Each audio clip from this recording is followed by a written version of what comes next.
Vou responder agora as principais dúvidas dos gestores de tráfego e dos donos de agência. Dúvidas que vocês mesmos me perguntam lá, me questionam no Instagram em relação a crescimento de negócio, crescimento de agência, como vender mais, como escalar. As principais dúvidas, esse é o momento. Então, cara, eu acredito que é um dos vídeos mais ricos que você vai assistir aqui no canal, porque eu separei 10 dessas perguntas nas últimas semanas aqui, perguntas bem relevantes. Eu tenho certeza que pelo menos uma ou duas delas, talvez, você está precisando de ajuda no mesmo sentido que outros gestores de tráfego e donos de agência.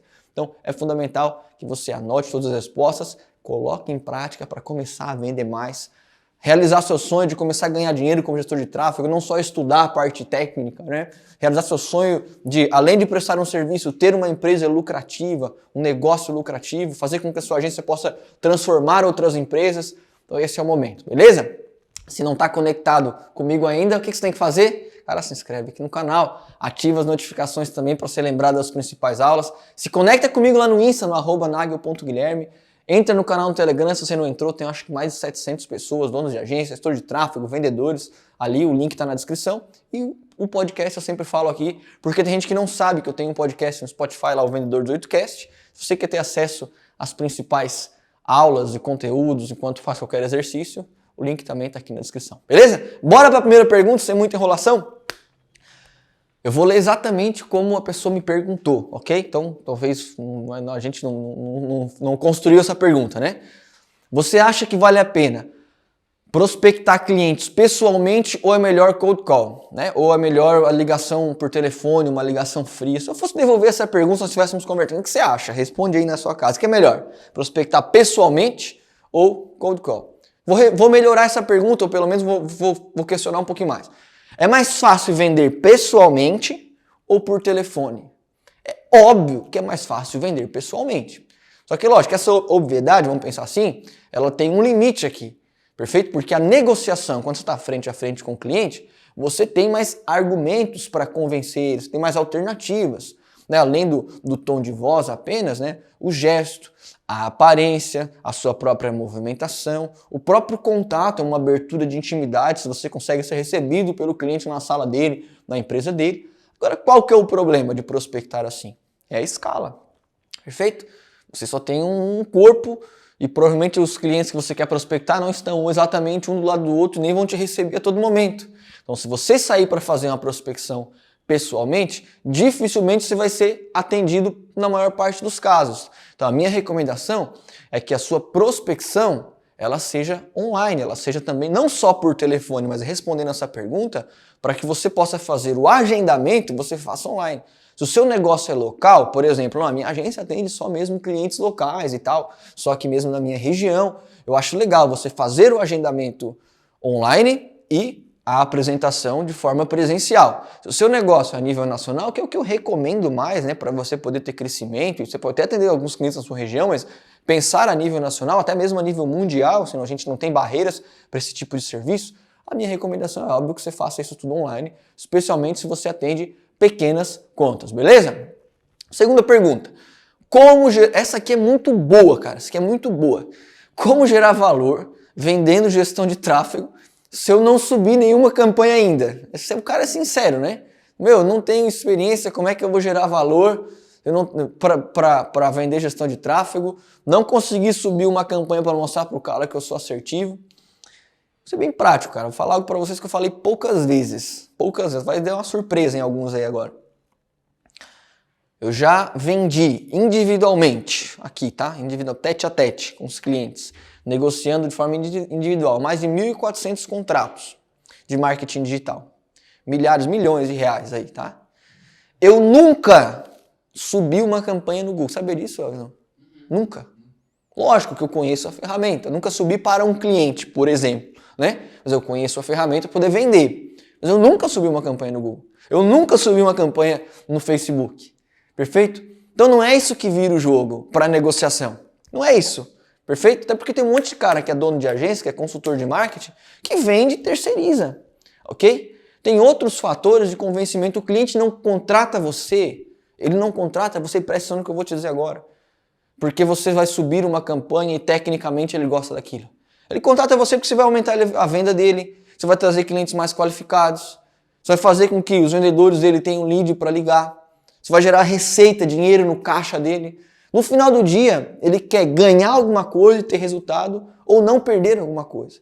E é por isso que é fundamental você entender que para vender, não é a parte técnica que conta mais. É você encontrar a dor do seu cliente. Qual é o motivo que faz ele comprar? Perfeito? Qual é o motivo? Como eu encontro a dor? Perguntando o resultado que ele está tendo, o resultado que ele gostaria de ter. Por que ele não está tendo esse resultado? Ele vai dar dor para você. Se você tiver habilidade assistindo os vídeos do canal, aprendendo, você vai fazer uma implicação, tornar a dor dele ainda maior e você vai vender qualquer coisa, especialmente gestão de tráfego, que é algo que você pode ajudar o cara a ter muito mais resultado. Beleza? Terceira pergunta. Isso aqui é de alguém que provavelmente já tem uma empresa ou uma agência num nível muito bem estruturado. E é legal porque eu sei que tem muita gente e fico muito feliz quando a gente participa de evento, encontra pessoas que nos conhecem, que trocam ideia com a gente, comigo especialmente, e falam que acompanham o canal e já tem empresas bem estruturadas, né? A pessoa perguntou o seguinte, ó, qual que é a forma de sair de 500k, né? A representação 500 mil de recorrência para 1 milhão de recorrência. Pá, quantas pessoas estão brilhando o olho agora, né? Nossa, o cara tem uma empresa já com 500 mil de recorrência, agora quer chegar em 1 milhão. Cara, top. Eu realmente passamos por esse processo também aqui na agência e eu vou falar para você aqui na prática o que você precisa fazer, tá? Quando você começa um negócio, a sua preocupação é que ele sobreviva, você tem que validar a sua oferta, perfeito? Nesse caso, você já validou a sua oferta, você já vende.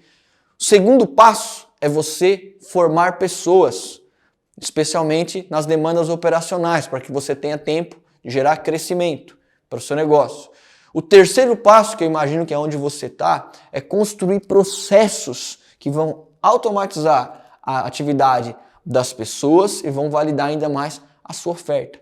E o quarto passo é o que eu chamo de nível de excelência. O que é o nível de excelência? É você formar pessoas tão boas ou melhores que você que vão te ajudar a levar o negócio para frente. Mas não é formar num nível só operacional, como por exemplo, ensina alguém a vender, ensina alguém aqui a pagar a conta.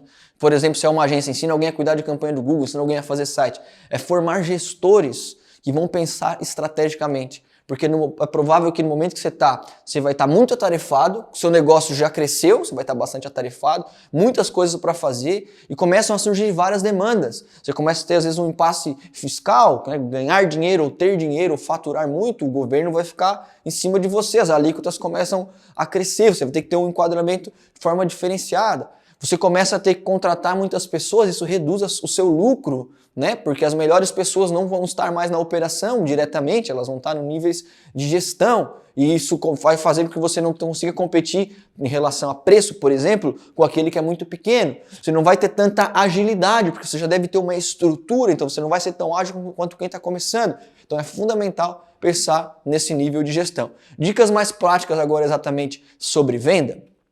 Cobre mais. Você precisa fortalecer sua autoridade, fazer o seu branding, distribuir conteúdo, se posicionar, né, como alguém especialista para poder cobrar mais, para justificar esse seu crescimento, você investir também em treinamento e da mesma maneira retribuir, devolver isso para os seus clientes, né, na forma de entrega de serviços. Então você precisa cobrar mais, não tem como, cara, escalar cobrando cada vez menos. Só você olhar as principais empresas que começaram um negócio de assinatura, por exemplo, de recorrência, né? Essas empresas de streaming, enfim, elas têm que cobrar mais. Não tem para onde correr. E para isso você precisa se fortalecer ainda mais, ter muito mais autoridade. Diversificar a maneira como você busca clientes. Não, cara, eu só faço um trabalho de compra de mídia no Google, no Facebook, no Instagram. Diversifica. Fortalece, por exemplo, uma situação de outbound, começa uma máquina de venda própria que não dependa de compra de mídia e nem de terceiro, fortalece uma estratégia de canais, você pode ter outros influenciadores e parceiros que trazem tráfego, que trazem venda para você, ok? Utiliza e trabalha de forma organizada, uma metodologia de indicação, não só o boca a boca orgânico, mas estimula os seus clientes. Aí sim você vai conseguir sair dos 500k, não só para 1 milhão, mas eu imagino que aí o céu é o limite, né? Essa roda ela nunca para e a gente sempre tem que trabalhar nessas frentes, ok? Quarta pergunta. Como capturar clientes no ramo de delivery se eu não sei o nome? Eu imagino que eu não sei o nome do tomador de decisão, talvez deve ser essa pergunta, mas a pergunta é boa, as pessoas falam, né? Como prospectar se eu não sei o nome do cliente? Primeiro ponto, antes de fazer a ligação, como você está pegando esse contato? Você tem algumas ferramentas que você pode utilizar para buscar os contatos dos clientes de forma mais organizada. Vou citar algumas aqui. Por exemplo, eu posso utilizar o Spotter, Exact Sales, que eu inclusive utilizo aqui na agência. Posso utilizar o Hamper, Rive, Speedio e outras ferramentas legais, tem várias no mercado, que você consegue acessar determinadas bases de dados e selecionar o perfil do cliente que você quer atender. E lá normalmente vai ter o nome do responsável. Normalmente vai ter o nome do responsável. Você consegue fazer alguns filtros, se aquilo ali é nome de contador, se não é e tal. Então a gente já tem ferramenta para isso. Segundo cenário, Guilherme, não tem ferramenta nenhuma, eu estou indo no peito e na raça. Não recomendo que você faça isso, mas eu entendo que tem alguns momentos que a gente não tem alternativa. Você tem que fazer algo muito simples. Quando você ligar para o cliente, você vai fazer o quê? Você vai perguntar para ele. Simples, assim, não tem mistério nenhum. Falando, quem que é o responsável por aumentar as vendas através da internet? Quem que é o responsável pelas estratégias de marketing? Você vai perguntar para a secretária, ela vai dizer para você.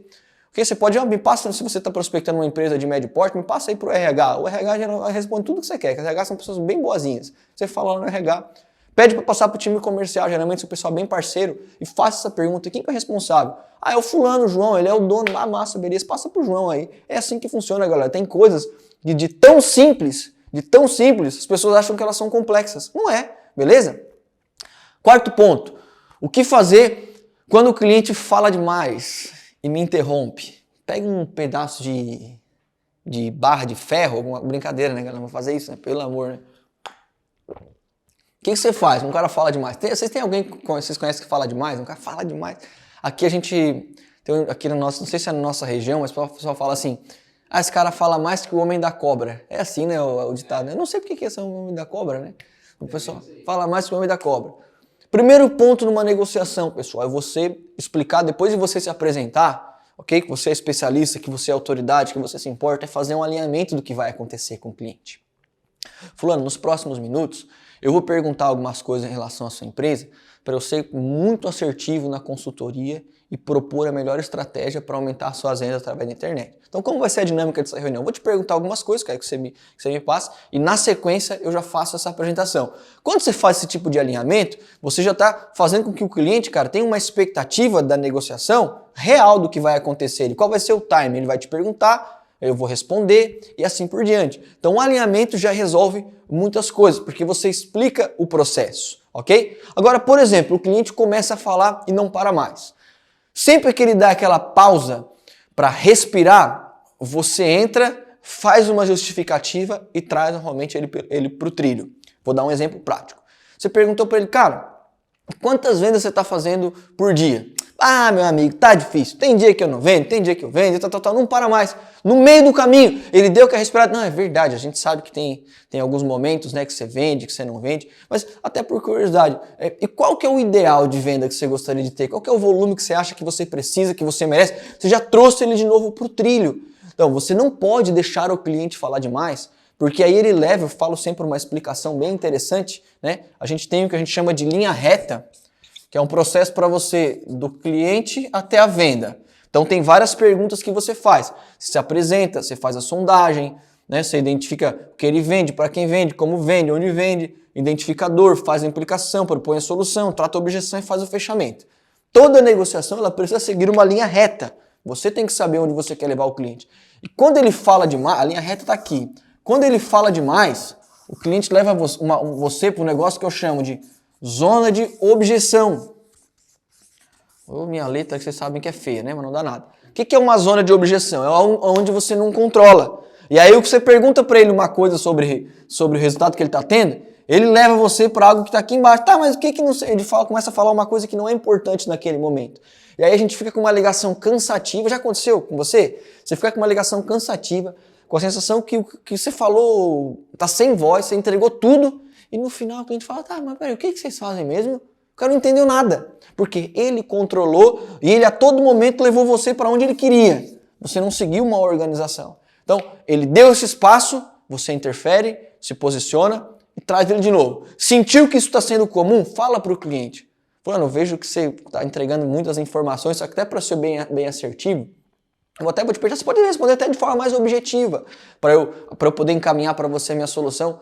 Ainda hoje, na sequência, eu não tomar tanto o seu tempo, né? Até porque tanto você quanto eu, a gente tem outras coisas para fazer. Meu amigo, não tenha medo de falar isso. Se o negócio começa a fugir do controle, não tenha receio de se posicionar. Inclusive, no final, o cara não te respeita, você já tentou trazer ele para o trilho, fez o alinhamento, se impõe. Fala. Na hora que ele continuar falando, continua falando e se impõe. Eu vou ter que ser transparente com você. Eu sei que, não sei se está tendo um delay aqui na ligação, por exemplo, né? Vocês estão falando por telefone, mas às vezes eu vou falando, eu vejo que eu passo para você e eu não estou conseguindo te dar esse tempo de resposta. Eu não sei também se você precisa de alguma outra informação. Cara, se impõe. Sabe por quê, cara? Porque provavelmente que você não vai vender para esse cara. Ele já tomou tanto seu tempo. Perfeito? Então, de forma sintetizada, tem uma aula específica aqui no canal que eu falo só sobre isso, ok?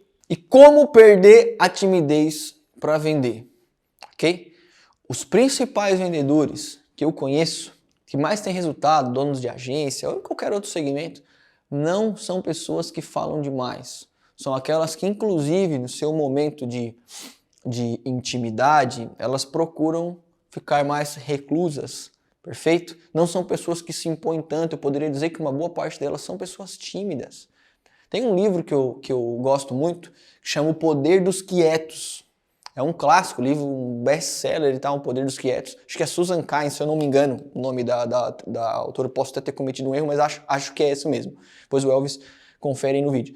E ele fala, cara, que principais líderes, homens de negócio, vendedores, pessoas de sucesso, são pessoas tímidas. Não é aquilo que é vendido às vezes, né?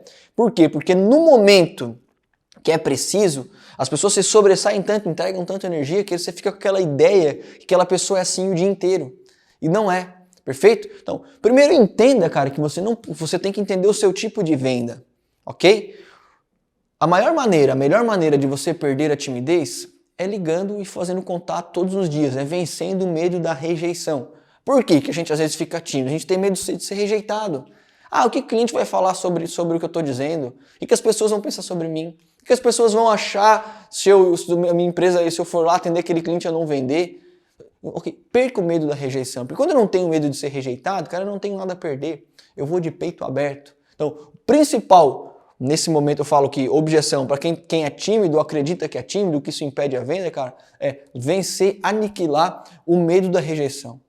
Entenda, cara, que a não correspondência faz parte da vida. A maior parte dos clientes que você vai atender, eles não vão comprar. Perfeito? A maioria das pessoas que conversam no dia não vão ser seu amigo. E uma boa parte até, inclusive, não vai gostar de você. E agora? O que você vai fazer com isso? Vai levar para o coração, vai ficar triste? Não, cara, você vai se expor ainda mais para poder ter resultado. Porque se você enxerga o processo que todas as atividades contribuem para uma venda que vai acontecer lá na frente, eu não tenho medo de me expor, especialmente na parte da prospecção. Ok? 7. Como lidar com um cliente que não está tendo resultado? Cara, que pergunta boa. Quando você quer crescer, você precisa pensar nesse cliente que não está tendo resultado. Tem uma parada que chama LTV, Lifetime Value, né? Que é um índice, uma métrica, um KPI que a gente monitora muito. O tempo que o cliente fica com você de vida no seu negócio e quanto de dinheiro ele deixa na sua mão. Em negócio de recorrência, como é o nosso negócio de agência, de marketing digital, a gente tem que se preocupar com isso, ok? O cliente não está tendo resultado. Primeiro ponto, em que momento ele não está tendo resultado? Faz quanto tempo que ele contratou você? Porque tem clientes que contratam em um dia e já querem resultado. E se você vai tentar justificar alguma coisa para ele e ele não aceita, é porque você não alinhou bem. Fez a venda, fechou o negócio, faz um alinhamento do cliente de como funciona esse processo. E o seu objetivo vai ser a construção da máquina de venda e não o resultado só no curto prazo, ok? E tem algumas atividades que você vai fazer, que precisam serem feitas, que elas não trazem um resultado no curto prazo, mas elas contribuem para a formação da máquina de venda a médio e longo prazo. Você pode até questionar o seu cliente. Você quer que eu te dê R$100 agora? Unicamente botar na sua mão? Ou que eu te ensine várias atividades e estratégias para que daqui 4 ou 5 meses você ganhe R$100 todos os meses de forma previsível. Isso se torna lucrativo. O que ele vai dizer? Não, eu quero aprender a ganhar sempre. Perfeito. Então esse é o processo.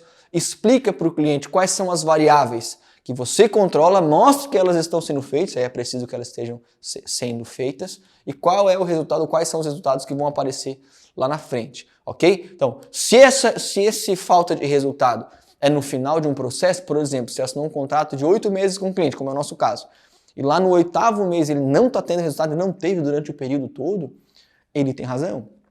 Perfeito? É provável que ele não vai continuar mais com você. Ele precisa ter, durante a jornada, especialmente no final dessa jornada que você propôs para ele, algum tipo de resultado, senão vai ficar algo muito incerto. Agora, se isso está sendo muito no início, vale a pena você fazer um alinhamento e mostrar que o seu foco é na construção da máquina de venda e não no curto prazo. Isso é muito mais valioso porque vai fazer com que ele tenha uma receita previsível e lucrativa e que ele controla todo esse processo, ok?